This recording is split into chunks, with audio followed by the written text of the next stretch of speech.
लोकसभा चुनाव का ऐलान हो चुका है। चुनाव आयोग ने आज प्रेस कॉन्फ्रेंस करते हुए तारीखों की घोषणा कर दी है। तारीखों की घोषणा करते हुए बताया कि किस राज्य में कितने सीटों पर किस फेज में चुनाव होंगे।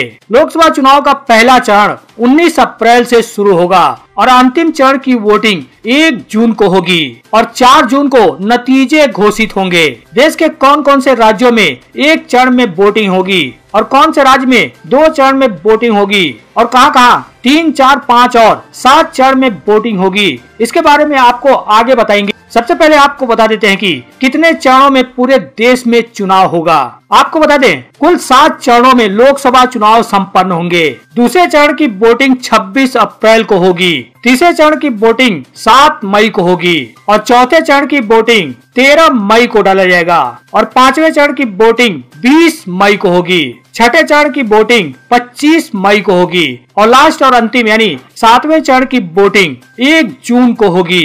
पहले चरण में कौन कौन से राज्यों में वोटिंग होगी और कितने सीटों पर वोटिंग होगी उसकी बात करें तो आपको तो दे पहले चरण का मतदान जो 19 अप्रैल को होना है। पहले चरण में 21 राज्यों की 102 सीटों पर वोट डाले जाएंगे।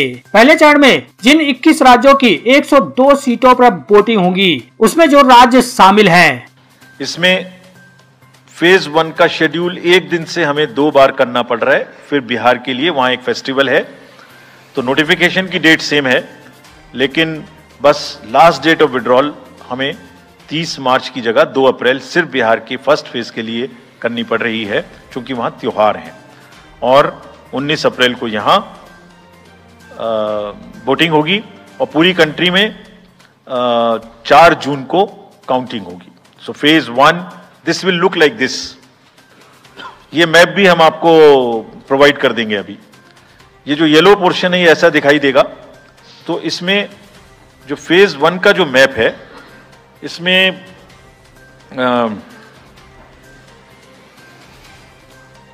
नॉर्थ ईस्ट, नीचे तमिलनाडु, राजस्थान, सेंटर में छत्तीसगढ़, मध्य प्रदेश और उत्तराखंड और ऊपर में जम्मू कश्मीर की 1 पार्लियामेंट्री कॉन्स्टिट्यूएंसी।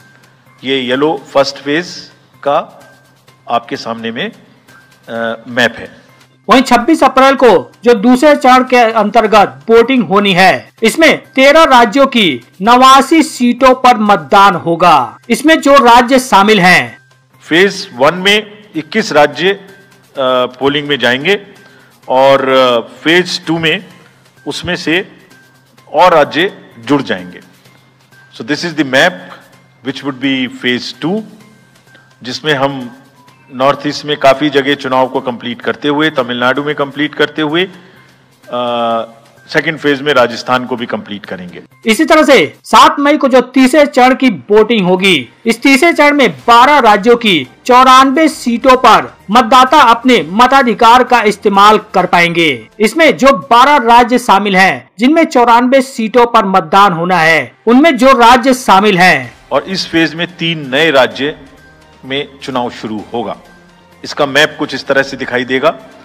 राजस्थान हम कवर कर चुके होंगे, तमिलनाडु कवर कर चुके होंगे, केरला कवर कर चुके होंगे, गुजरात इसमें कवर कर लेंगे, नॉर्थ ईस्ट पूरा कवर कर चुके होंगे और हम नए राज्यों को मिला के 3 इसमें नए राज्य भी जुड़ेंगे। वहीं बात करें चौथे चरण की तो चौथा चरण जो 13 मई को होना है, यानी 13 मई को चौथे चरण की जो वोटिंग होगी, इसमें 10 राज्यों की 96 सीटों पर मतदाता अपने मताधिकार का इस्तेमाल कर पाएंगे। जिन 10 राज्यों की 96 सीटों पर वोटिंग होनी है, उनमें जो राज्य शामिल हैं, इसका मैप कुछ इस तरह का दिखाई देगा। इस समय तक हम इसमें Telangana, Andhra, Orissa would start and by that time other than that entire South India would be complete, entire Western India would be complete, North East would be complete.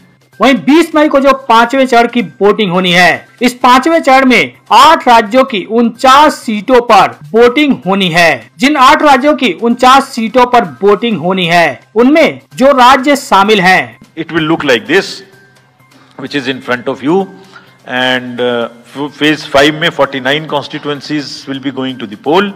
वहीं बात करें छठे चरण के चुनाव की तो छठे चरण में जिन जिन राज्यों में वोटिंग होनी है उनमें 7 राज्य शामिल हैं। छठवें चरण में 7 राज्यों की 57 सीटों पर मतदाता अपने मताधिकार का इस्तेमाल करेंगे। जिन 7 राज्यों की 57 सीटों पर वोटिंग होनी है उनमें जो राज्य शामिल हैं। इसका मैप कुछ इस तरह का दिखाई देगा कि मोस्टली यूपी, बिहार, बंगाल, उड़ीसा और साथ में कुछ नॉर्थ का पोर्शन चालू रहेगा। वहीं अंतिम चरण यानी आखिरी चरण की बात करें तो बता दे 7वें चरण की वोटिंग 1 जून को होनी है। 7वें और आखिरी चरण में 8 राज्यों की 57 सीटों पर वोट डाले जाएंगे। अंतिम चरण में जो 8 राज्यों की 57 सीटों पर वोटिंग होनी है उनमें जो राज्य शामिल हैं। Last phase 7th phase and इस फेज में पूरा पंजाब, हरियाणा भी शामिल रहेगा, Bengal, Bihar, Orissa. This is how the map will look. Yellow denotes the first phase and accordingly the legends are given. We will share this map also with you ताकि आप इसे अपने साथ रख सकें, इसके हिसाब से देख सकें।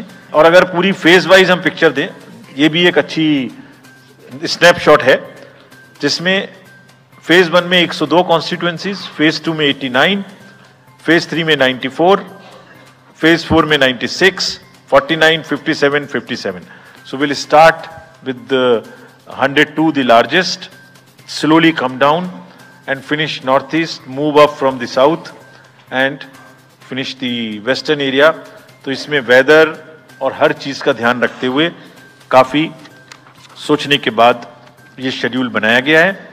और सबसे अंत में आपको बता दें कि किन राज्यों में कितने चरण में वोटिंग होगी। जो 7 चरणों में मतदान होना है, बता दे 22 राज्यों में 1 चरण में वोटिंग होगी, जिसमें अरुणाचल प्रदेश, आंध्र प्रदेश, चंडीगढ़, दिल्ली, गोवा, गुजरात, हिमाचल प्रदेश, हरियाणा, केरला, लक्षद्वीप, लद्दाख, मिजोरम, मेघालय, नागालैंड, पांडिचेरी, सिक्किम, तमिलनाडु, पंजाब, तेलंगाना, उत्तराखंड, अंडमान एंड निकोबार आइसलैंड और दादरा एंड नगर हवेली, ये 22 राज्य शामिल हैं। और 2 चरणों में जहां जहां चुनाव होना है उनमें 4 राज्य शामिल हैं, जिसमें कर्नाटका, राजस्थान, त्रिपुरा और मणिपुर राज्य शामिल हैं। 3 चरणों में जहां पर चुनाव होना है उनमें 2 राज्य शामिल हैं, जिसमें चंडीगढ़ और असम राज्य शामिल हैं। 4 चरणों में जहां पर चुनाव होना है उनमें 3 राज्य शामिल हैं, उसमें ओडिशा, मध्य प्रदेश और झारखंड राज्य शामिल हैं। 5 चरण में जिन जिन राज्यों में चुनाव होने हैं उनमें 2 राज्य शामिल हैं, जिसमें महाराष्ट्र और जम्मू एंड कश्मीर है। और 7 चरणों में जिन जिन राज्यों में चुनाव होने हैं उनमें 3 राज्य शामिल हैं, उत्तर प्रदेश, बिहार और वेस्ट बंगाल शामिल हैं। चुनाव की तारीखों की घोषणा के मुताबिक आपके राज्य में किस तारीख को वोटिंग पड़ रही है, आप कमेंट कर जरूर बताएं। कुल 543 जो लोकसभा की सीटें हैं, इनमें 412 सीटें जनरल के लिए आरक्षित हैं, 84 लोकसभा सीटें शेड्यूल कास्ट के लिए आरक्षित हैं और एसटी के लिए 47 लोकसभा सीटें आरक्षित हैं।